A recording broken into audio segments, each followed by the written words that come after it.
Welcome to our session today, Why Do We Cite? Helping students understand the value of citations. I'm very excited to have you all here with me today for this session and really looking forward to jumping into this content.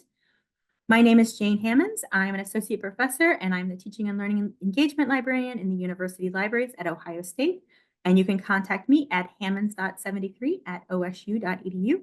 Please feel free to send me an email if you have any questions or comments about the session today or any of the other workshops.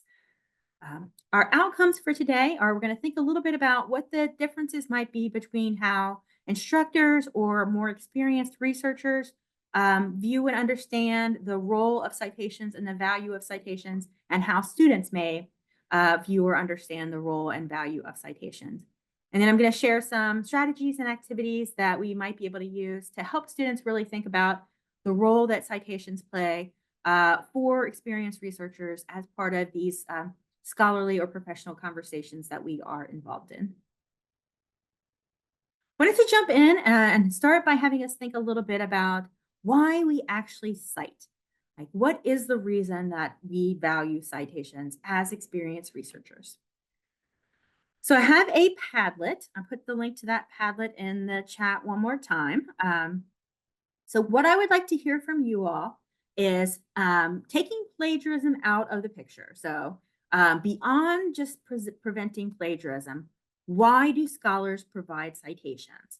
What do we see as the role or value of citations? And you can think as many reasons as you can, like what are the reasons why experienced researchers or scholars value citations? So you can add your response to the Padlet. I'm going to go ahead and go out to that Padlet. And this is a regular Padlet and not one of the whiteboards that we tried last week that didn't really work. If you haven't used Padlet before, the easiest way to add a response is to go down on the bottom right-hand side. You'll see a plus sign, and you can click that and go ahead and post your reasons why we cite beyond just the fact that we have to do so to prevent plagiarism. And you can also add your response to the chat if you would prefer to do that.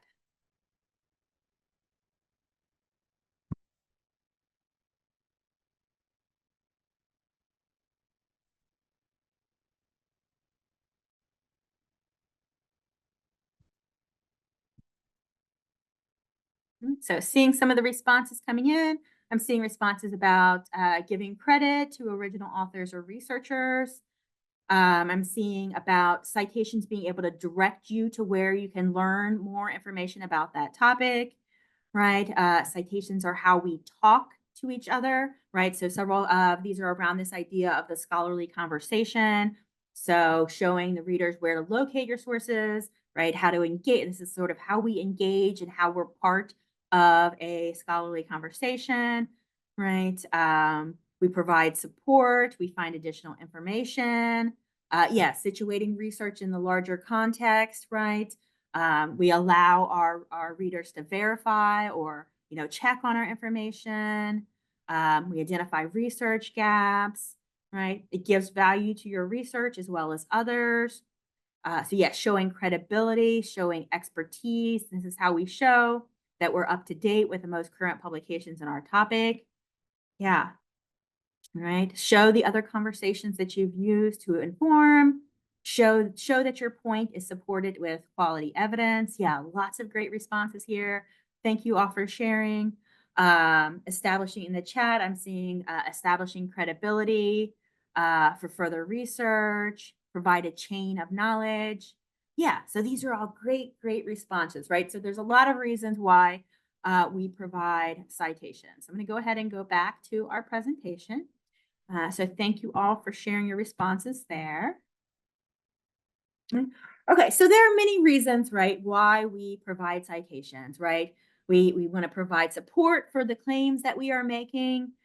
We want to see, demonstrate how what we're doing is connected to previous research in the topic. We want to provide credit to the original authors. We want to give our readers the chance to explore the sources that we have used, to dive more deeply into those sources and that content. As folks mentioned, we want to establish our credibility, right? This is how we show that we are engaged in the conversations in our topic. We show that we're familiar with the most relevant research, right? And this is an expectation, right, of participating in our scholarly or professional or disciplinary community, right? Someone mentioned, right, this is how we talk to each other. This is how scholars talk to each other is through citations, right? So there's a lot of reasons why we cite. There's a lot of reasons why we value the citation process. I wanted to take a look at a couple of these in a little bit more depth. So several folks had mentioned in their comments, right, that this is important to provide credit to the original author or authors. So why is this important? What is the benefit of being cited to the original creator or author? So if you just want to share in the chat really quickly, what are your thoughts on why it is so important to provide credit to the original author and what benefits the authors get by having their work cited?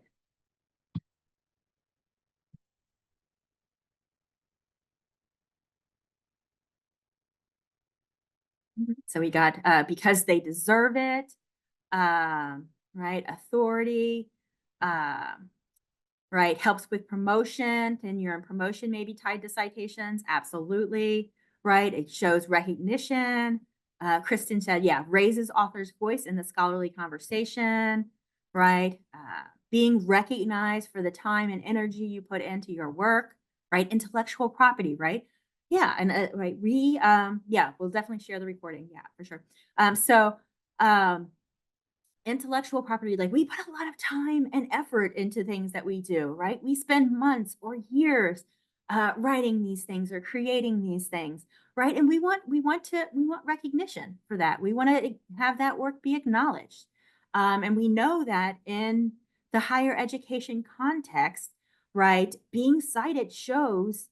How valuable our work is to other people. It shows that we are making a difference in our field, right? It shows that other people are listening to or considering or engaging with our ideas, right? And we know that whether or not we agree with it, for many of us, being cited is going to be have an impact on whether we get promoted, whether we get tenure, right? And so it's important that we get credit for the work that we do, right? In so many different ways. Um, yeah, great. Thank you all so much for sharing your responses there. Um, the other one that I wanted to look into is, we talked about this idea that it's really important that we are demonstrating connections and showing how we build on previous research. But why is this valuable? Why is it necessary or important that we show connections to previous research? What is the value of being familiar with previous research findings? If you have any thoughts on that, feel free to share that in the chat as well. Um, Comments coming in. Yeah, knowledge changes. Yes, absolutely. Finding the gaps. Absolutely. Identifying knowledge gaps, updates to evidence. Yes. Situating your work within the body of research. Absolutely. Yeah, Kate, don't reinvent the wheel, right? We don't want to be doing research that has already been done. Like, obviously, there's importance of, of replication studies are important, right? But if an answer is fairly accepted among the field, we don't want to often, spend a lot of time doing research where we already have the answers, right? Right. Yes. Great. Yeah. Knowledge builds in incremental steps. Right. Absolutely. Right. So yeah. So there are a lot of reasons why this is important. Right. Research, doesn't exist in a vacuum. We need to show that we're how we are connecting to this previous research. Right. We don't want to be reinventing the wheel, doing research that's already been done. But we want to fill in gaps in the knowledge, right? So being familiar with that previous research, we're showing that this is what I'm adding to this conversation that has been happening. Several folks mentioned, right, changes over time and perspectives, right? The scholarly consensus on topics does not stay the same over time. So it's important that we recognize that, right? Julie shared, right? We're all standing on the shoulders of giants. Yes. Yeah, absolutely. So great responses to everyone. So thank you all for diving a little bit deeper and thinking about why it is that we value citations and why we think citations are so important. Um, so I wanted to hear from you all again. What do you think the average undergraduate would say if they were asked, why do we cite, right? Why do we need to provide citations? What do you think that the average undergraduate would say in response to that question? Yep. Folks are sharing the chat because I have to, okay? Because it's required, because I want to avoid plagiarism. Mhm. Because the assignment tells me to, right? My teacher told me to. My instructor's mean, right? Right. And folks are sharing other responses too. I think students do understand the concept of giving credit, absolutely, for sure. But in a lot of cases and a lot of reasons, for a lot of students, it seems like many of us think that the primary reason that students think that they have to cite is because that they have to, right? Because they're told that they have to do that, and if they don't, they'll be committing plagiarism, right? Yeah. Okay. So that was kind of the background to get us to thinking about this. So as experienced researchers, as instructors, as librarians, we know that there are many, many reasons why we cite, and we know that there are many reasons why we value citations. But it seems like the most folks have an idea that students may not be familiar with all of the reasons why citations are important. And the main reason they may think that they have to provide citations is just because they have to. They're told they have to because of plagiarism. And if they don't, they're going to get into trouble. Right. So how can we get students to move beyond that? And that's really the whole goal of this session today. But I did want to talk a little bit more specifically about these reasons of what may be preventing students from seeing the value of citations that we have as more experienced researchers and scholars and instructors. So I want to look a little bit more deeply about this connection between citation and plagiarism, talk a little bit about mechanics, and then talk about some key concepts that drive our understanding of citation that students may not be familiar with. So we'll talk a little bit more about why students might not understand the value of citations. And then the second part of the session, we'll look at some strategies or activities that might help students to see what the value of citations are. Okay. So this is a quote from Barbara Pfister. So many of the librarians in the audience may be familiar with her name from an article that she published in Inside Higher Ed. And the quote is students, don't understand why citations are useful because they associate them almost exclusively with the possibility of making mistakes and the threat of punishment.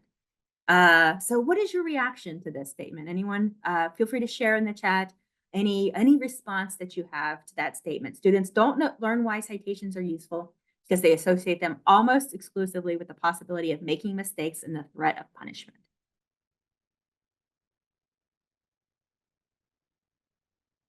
Yeah. So it seems like some of the folks are responding there that that statement resonates with them, that they agree with that statement, that it tracks with their understanding. Yeah, I couldn't agree more. I agree. Right. It's definitely true. Yeah. Very punitive. Absolutely. I completely agree. Punitive. Yes. Yeah. Absolutely. So this connection that we often make as instructors, as librarians, between plagiarism and citation is very strong, right? So these are just two examples. I went out and looked at a couple of websites that different institutions had talking about why you cite sources. So one example here on the left-hand side, you see that they give several examples of why it's important to cite sources. So giving credit, providing students with more information, and then it prevents plagiarism. And that one is the only one that gets an exclamation point, right? So they do give other reasons, but they highlight plagiarism, right? By adding that exclamation point in there. That's really important. The other one that I found here, it was a page like when and why to cite sources, and the first thing that they do is they say, "What is plagiarism?" Right? So that's that clear automatic connection, right? The idea that citing sources is about preventing plagiarism, right? And there are other websites. There are lots of other websites out there that I looked at. Some I cite in this presentation that don't make that connection as clear, and that do talk about other reasons why it's important to cite sources. But I think that, the connection between citation and plagiarism is very strong, that most of the instruction that students encounter about citations is within the context of a conversation about avoiding plagiarism. Um, and because we've associated plagiarism with such dire consequences, right? We talk about plagiarism as theft, as a crime, as stealing, right? And we talk about the really significant negative impact that could happen to students if they are caught plagiarizing, that this is the association that comes in their minds, right? I know that some folks are aware that I'm not overly fond of the plagiarism as theft metaphor, but that is a still very common metaphor that we use to talk about plagiarism. And so students may come to think of citations in a very negative, folks mentioned in the chat, punitive sense, right? If I don't provide citations, I am going to get in trouble. And that, I think, really prevents them from being able to see. So going back and agreeing completely with Barbara Pfister's quote, that they are not able to see the value of citations in all the ways that we see the value of citations, because it's become so strongly associated in their mind with the threat of getting in trouble for plagiarism if they don't provide citations. So that's one reason why I think students really struggle with seeing the value of citations. So this is another quote from that same article from Barbara Pfister. And she talks about in this one, so the activity of constructing citations is used as a stand-in for what academics actually value about ethical and well-sourced arguments, right? So we argue that learning how to cite sources is essential for learning how to use good sources, or respecting intellectual property, or making reasonable arguments, but learning how to compose citations has little to do with any of that. So I'd love to hear if anyone has any thoughts on that quote as well. So like learning how to compose citations has little to do with many of the reasons that we actually want students to provide citations. Yeah. So John should, I think it's important that citations rarely occur outside of academic activities. Yes. And I'm going to talk a little bit more about that later on, but that's a great point, John. Yeah. Right. And someone had mentioned in the chat earlier that they mainly get asked questions about the mechanics of citations, right?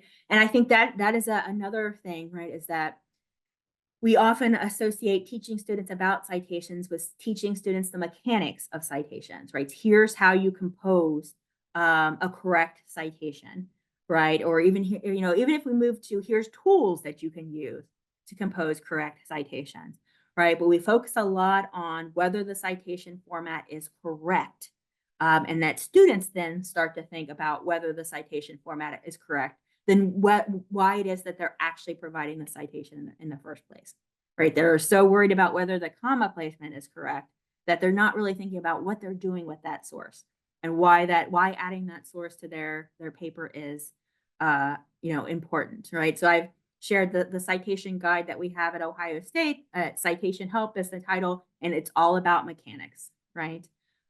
Here's how you use all of these different citation styles. Okay? So Jenny Young, in a great article that was also published in Inside Higher Ed, talks about this idea that maybe we really shouldn't be spending a lot of time teaching undergraduate citation mechanics, especially first or second year students. Her article really focuses on first year students, but I think that we could expand that even a little bit more. So as John mentioned, right, citations are primarily used in the academic context. And most of our students will never need to use an academic citation system after they graduate.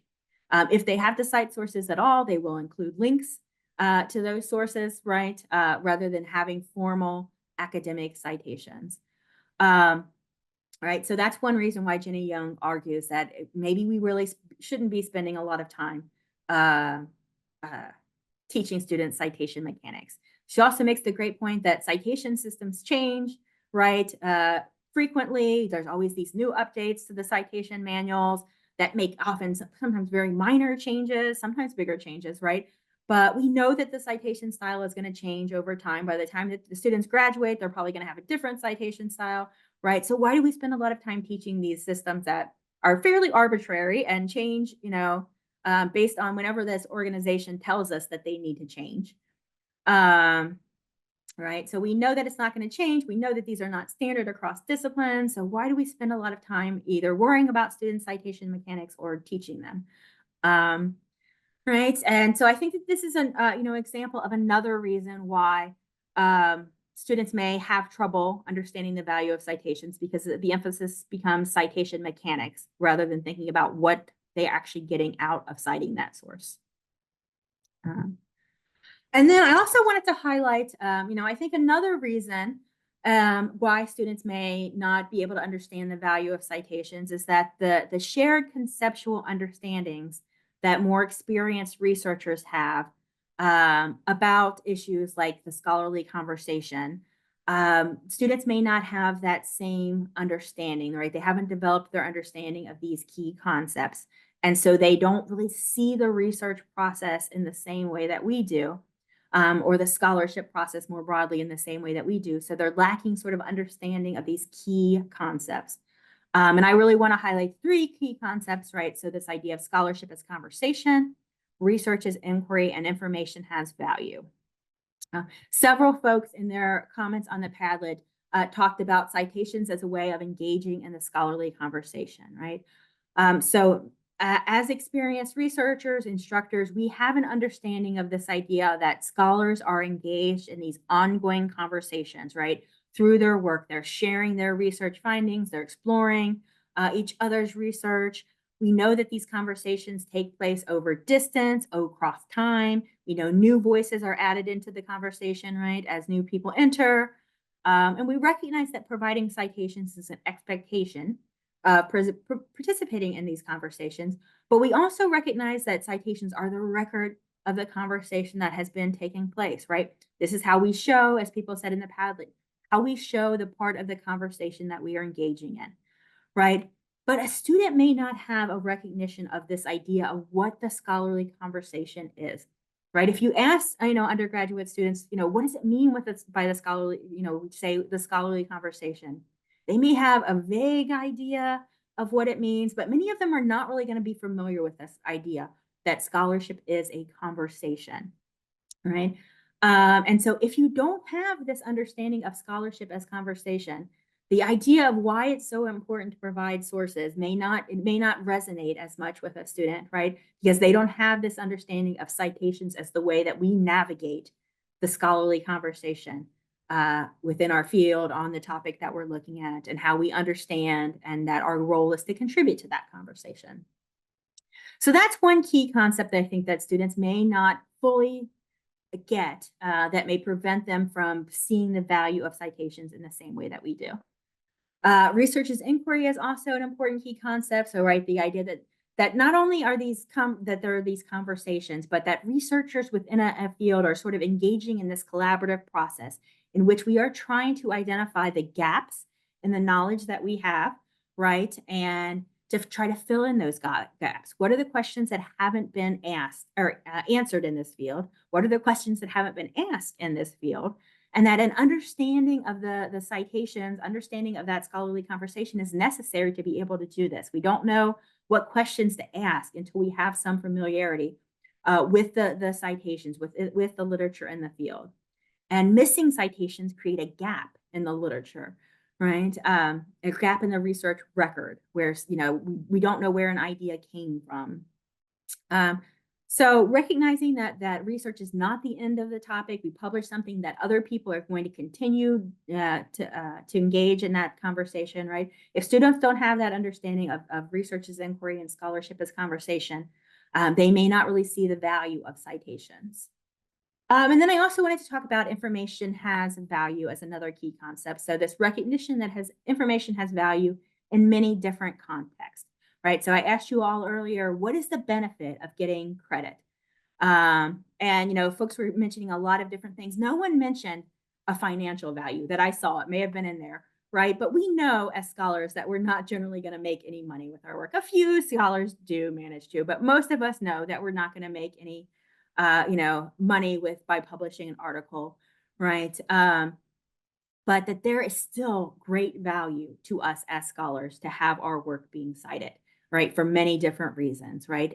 Promotion and tenure being just one of those. But this is how we establish our reputation in the field and show that we are making a difference in our field is by having our work be viewed and cited by others, right? And so this understanding that information has many different types of value, and that this value is not just financial, but it's often social, and the way that our reputation is enhanced is a value by having our work cited.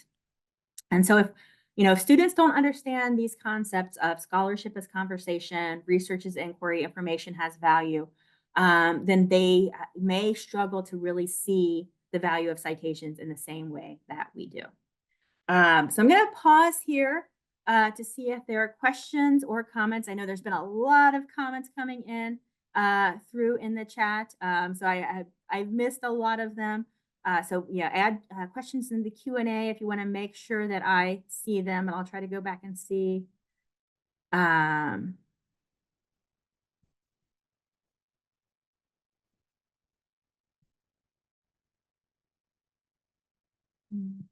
So I'm seeing some comments. It looks like there's some question or concern about the idea about whether or not we really need to be teaching students citation mechanics. So whether or not it's really important that we get the correct details. So it seems like, yeah, there's some folks that are saying maybe we do need to focus on mechanics, which is totally okay. And some folks that are saying maybe it's less important. So yeah, I think that's a great conversation going forward there. Let me see questions in the Q&A. So a question that came in is, what are your thoughts about first-year college students being taught citations? So I'll address this a little bit more, but I think that we need to de-emphasize a focus, not that we don't teach students to cite sources, but I think we need to de-emphasize this idea that they need to be perfect APA citations or MLA citations, or that it really matters what format students are using at all as first-year students. I'm going to talk a little bit later about the idea of functional citations, but basically, students providing the information that someone needs to be able to find that source, and that it doesn't really matter whether their period is in the right place, whether they have the all of the information that is included in every citation. So my perspective is, I think that we don't necessarily need to be emphasizing citation mechanics, or even kind of focusing on that aspect of citation as much. So it's not that we shouldn't teach students that it's important to cite sources, but that we need to move away from an emphasis on, perfect APA format. So yeah, there's, let's see, some comments coming in. Yeah, right.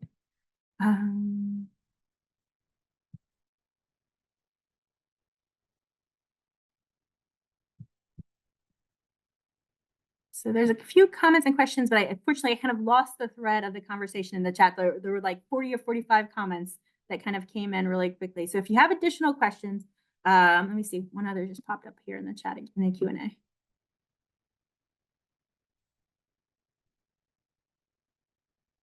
So plagiarism, Tamara shared, plagiarism is important when you have a college department dedicated to academic honesty. Yes, and I agree. And yeah, I am not arguing that we don't teach students that they need to be giving attribution. And I am not arguing that we don't teach students that plagiarism is important. But I am arguing that we need to rethink maybe what that looks like in terms of what the expectations are for what it means for a student to cite sources. So Adina shared, can we recommend citation generators? I have absolutely no problem personally recommending citation generators and having students use those. But I know that others may have different responses to that. I don't create citations by hand anymore. I use Google Scholar to create most of my citations, right? And then I check them, but I'm not doing all of the citations.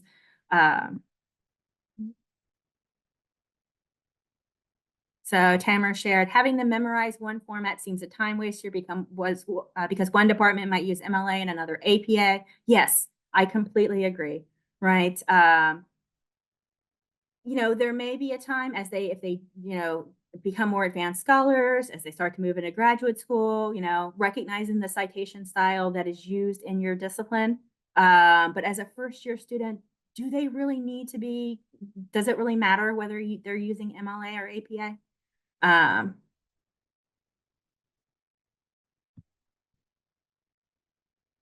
Great.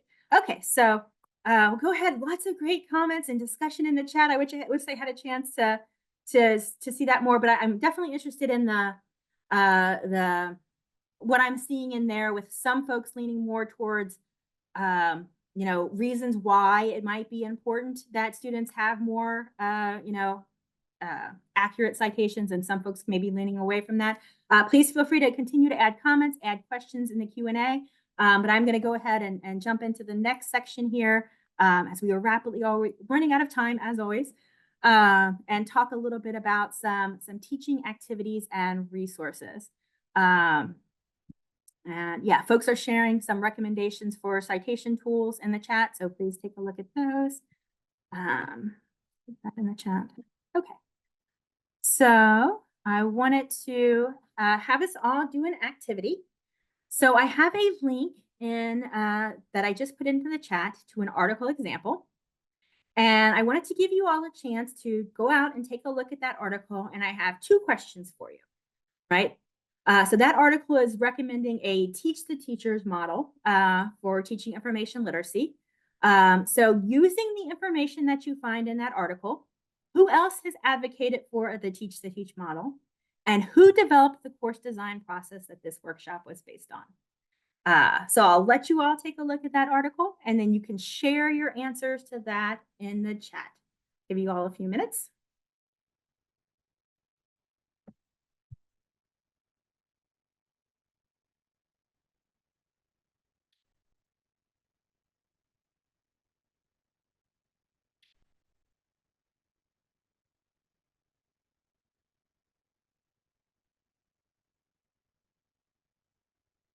That link in the chat, there's the article example link there. So your questions are, who else, based on what you find in this article, who else has advocated for the teach the teachers model? And who developed the course design process that this workshop was based on?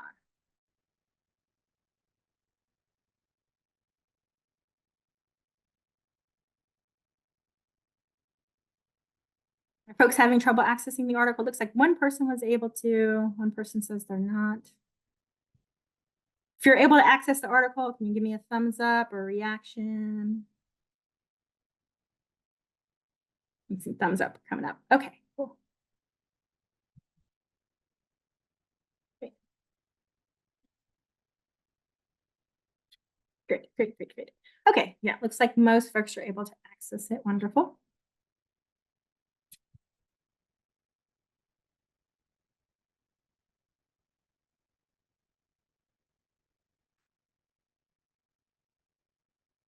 Okay, so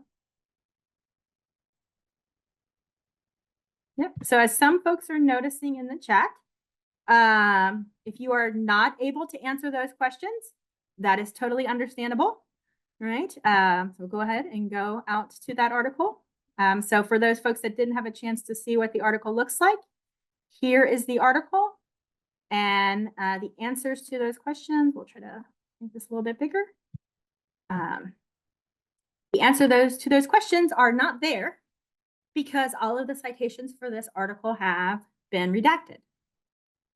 As you can see, they've been left out, and then all of the citations down below have all of the notes and works cited have been redacted there.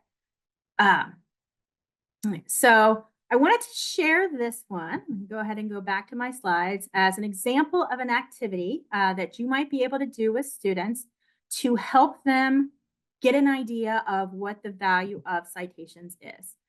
right? So the goal of this article, of this activity, is to share with students an article in which the citations have been redacted, and then ask them to answer questions about that article. And then, of course, they should not be able to do that because the answers will be in the citations that have been redacted, right? And then ask them to think about and reflect on, okay, what does that mean for our understanding of the value of this article, right? How can we understand this article if we don't have access to any of these citations? How can we place this article in the broader context of other research that has been taking place if we don't have any of these citations? How do we evaluate the relevance or credibility of this article if we don't know who these folks are citing, right? So this, I think, is an example of an interesting activity that you can kind of really get students thinking about and seeing what role citations play in research. You know, what we use citations for, how we use citations as scholars, and what happens if those citations are not there. Right? We are missing so much now with this article because we can't see who this person is citing. We can't go back and check any of the resources that they are citing. Right? Yep, right. So all this stuff is redacted, right? And yeah, some folks noticed that was an article that I published with a few colleagues a couple years ago, and I just used that as an example with the citations redacted. But one example of an activity that could potentially help students to see the value of citations. A similar activity that you could do would be to highlight citations within an article. So, you know, share an article with students, highlight citations, and then ask students questions about the role that those citations are playing in an article. Because we all know that citations can play different roles, right? Some things we're citing because we want to place it in the context of a conversation. Some things we want to cite because it's going to provide support for our argument. Maybe we want to cite something that provides an alternative perspective, right, for the argument. Maybe we're citing a source because we want our researchers to be able to explore something in depth, or this is the source that we use that provided the theoretical model that we are following, right? Or this is the source that we're copying the methodology that was used in this article. So having them think about the different roles that citations play in their source in an article. Because I think a lot of students may think about citations primarily only in support of the article that they are making, the argument that they are making. And they may not, for example, think about the role of citations in providing background context. I know from some of the researchers that I've talked to that students sometimes think that providing a citation that provides an alternative perspective weakens their argument, whereas we don't tend to think that, right? So they can think about all of the different roles that citations play in a particular article. And of course, some sources are going to be multiple roles that they play. But having students be able to see that there are all of these different things that we do with citations. And these are the why that we are including these citations. I think that this could be a helpful activity. So I've shared this one, I think, sometimes in some previous workshops, but this is one that I've done with students before. So tracing the scholarly conversation. So as I mentioned, I think that this idea of the scholarly conversation is not one that students always get. And the idea that they can use the source that they found to find additional sources sometimes is not really something that automatically comes to mind for students. So I've done this before with students where I give them an article and I ask the question like, you know, do you think that these were the first people that researched this topic? No. Well, how do you find out who else has researched this topic? And someone will be like, okay, you use the references. So we go out and we use the references and we look back and see, you know, what are some of the other sources that have been cited on there? You can compare, like, what did this source add to the value of this article here, right? So that they can see that the conversation goes backwards in time, right? And then I always would use like Google Cite It By and Google Scholar and say, okay, do you think that these researchers were the last people to talk about this topic? Probably not. How do we find out who has cited them since?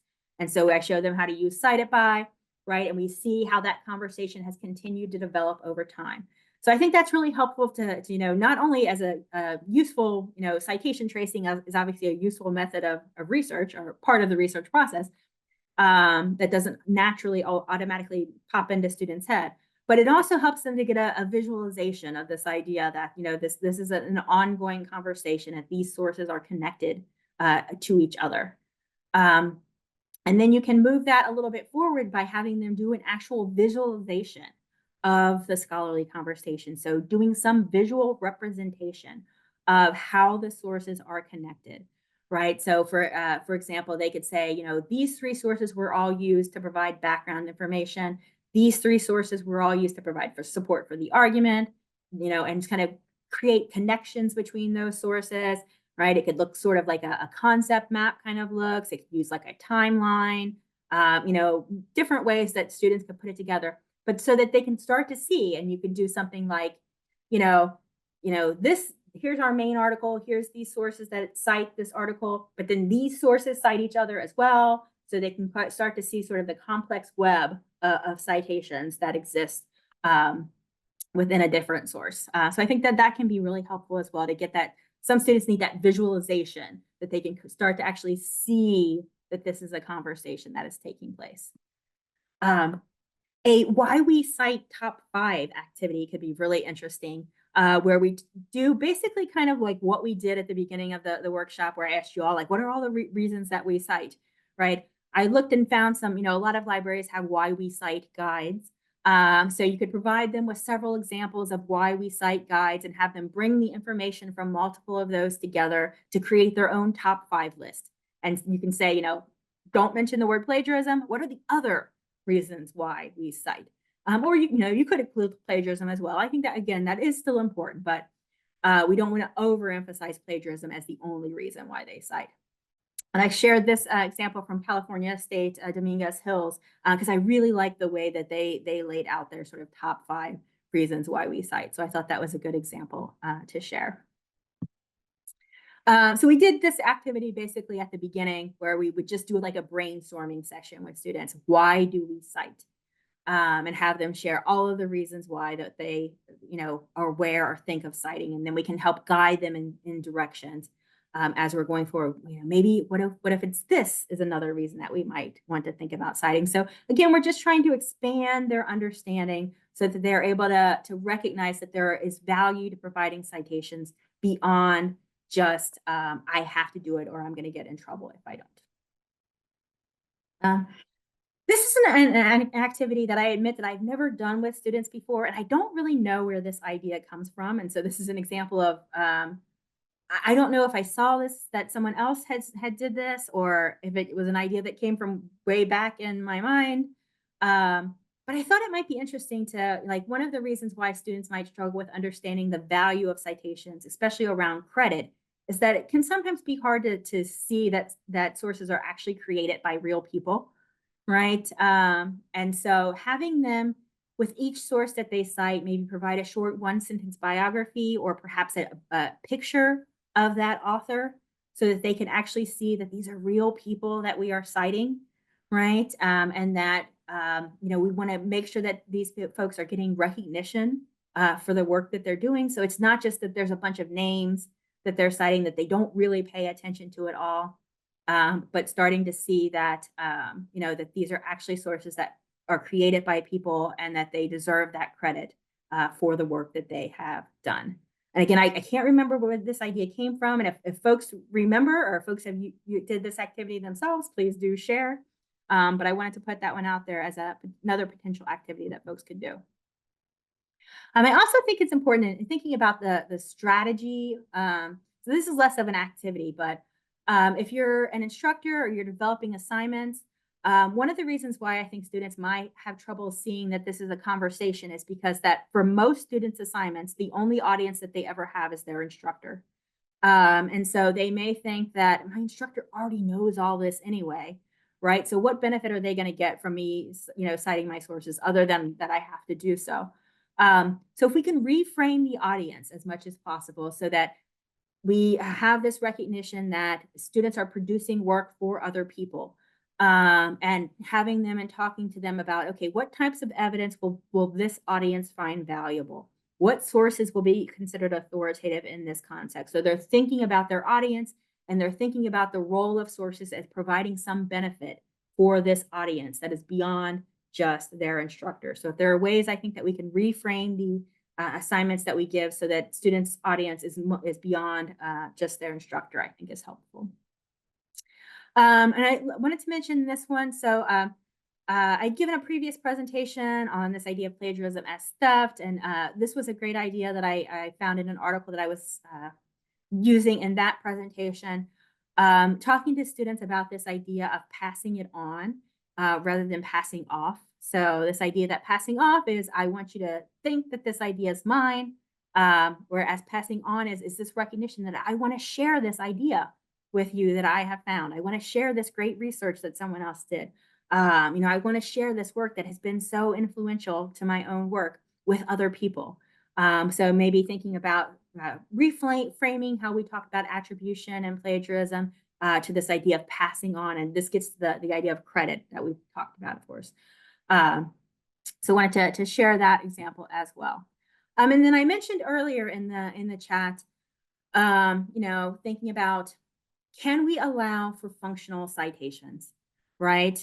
So can we move away from an emphasis on citation mechanics and allow students to just provide citations that maybe just have a name and a link? And you'll notice that this is what I've been doing throughout this presentation, right? So this is a page from earlier in the presentation. I provided the author's name and a link to the source. And I deliberately do not have a reference page on this presentation. So you can all think about, does it harm your understanding of what I've been talking about? Does it harm your ability to find these sources by the fact that I don't have a reference page in APA citation style? Or are you still able to find these sources by providing just this limited amount of information? So, if there are ways that we can allow students, or certain circumstances in which we can allow students to provide more functional citations, where it's really less about whether they have the right citation style, or whether they're, and more about they're giving you as the reader the information that you need to be able to go out and find that source, then it is, especially thinking about more undergraduate students, is what more is needed. If our goal with citations is to provide credit and to allow the reader to find our sources, do we lose out by not having a full reference list? And I completely understand that folks may disagree with me, and that is totally okay. But I just wanted to share this as a perspective that I have been developing over time. And if you agree, disagree, that is totally fine. All right, so I think we so my summary then, as we go to the last couple of questions, is if we want students to be able to understand the value of citations, some of the things that we might want to consider doing is to, as much as possible, decouple instruction about citation from instruction about plagiarism. Again, I'm not saying that we don't teach students about plagiarism and that we don't teach students that plagiarism is important, but we don't want to make it so that the only reason that students think that they provide citations is because it's about plagiarism. Allowing for functional citations if possible. Highlighting those key understandings that drive our understanding of the value of citations, like scholarship as conversation, and then giving students opportunities to practice with some of the kinds of activities that I shared to help them see other values of citation beyond preventing plagiarism. All right, so we've got a few minutes there. I see lots of questions and comments in the chat. Please feel free to share additional questions, comments, ideas that you have, and I'll try to dive in and get through as much as I can here. Let's see if we get some questions. Comments coming in the chat.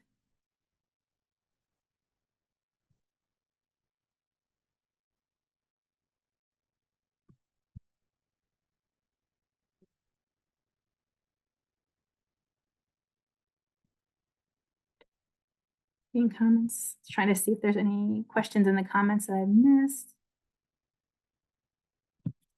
All right, so questions in the Q&A.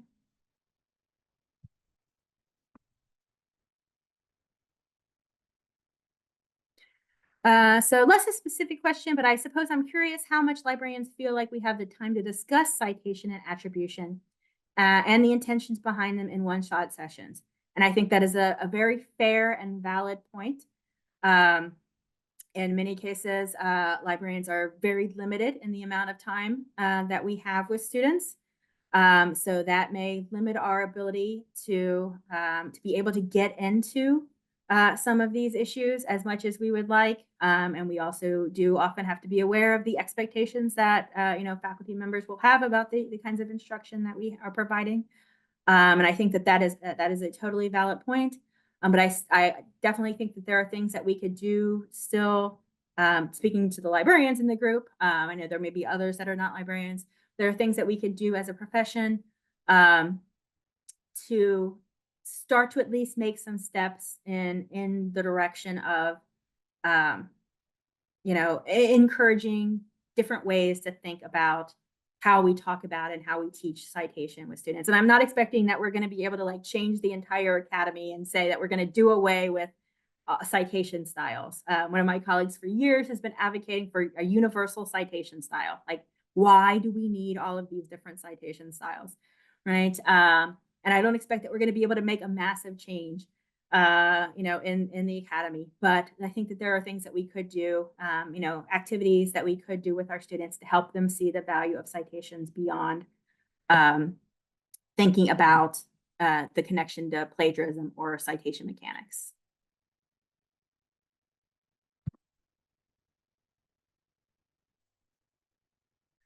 Sharon, yes, I will send a recording of this session a little bit later on this afternoon for sure. Oh, Tamara, yeah, I think I will cite you when trying to convince teachers of this. Thank you. That's a great question. Why did it become a librarian job? Yeah, why is it the librarian's job? Yeah. Thanks. Thank you all. So let's see. If I missed any questions, please do let me know. Please do let me know. And again, I hope I didn't, get anyone too upset with any of the suggestions that I'm making here today. But I like to sometimes be a little bit provocative and trying to share some of these ideas. And I appreciate that not everyone may agree with what I'm saying and may have alternate perspectives. And I think that's wonderful. So I will, let's see, another question came in.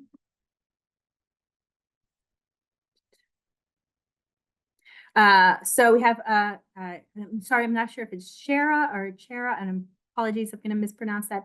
Wouldn't a reference page be helpful so the researcher wouldn't have to go through every page or slide of the article or presentation? That's a great point. I think that is a great point. And so I think that we could still have a reference page. Again, that is just, here's the name and here's the link. And that could still, I don't necessarily think that I agree that a reference page could still be helpful.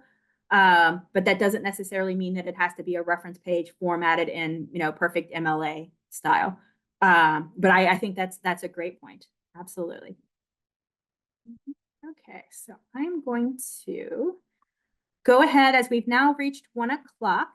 I'm going to go ahead and stop the recording, but I will stick around for a few more minutes in case folks have any other questions or comments that they would like to share.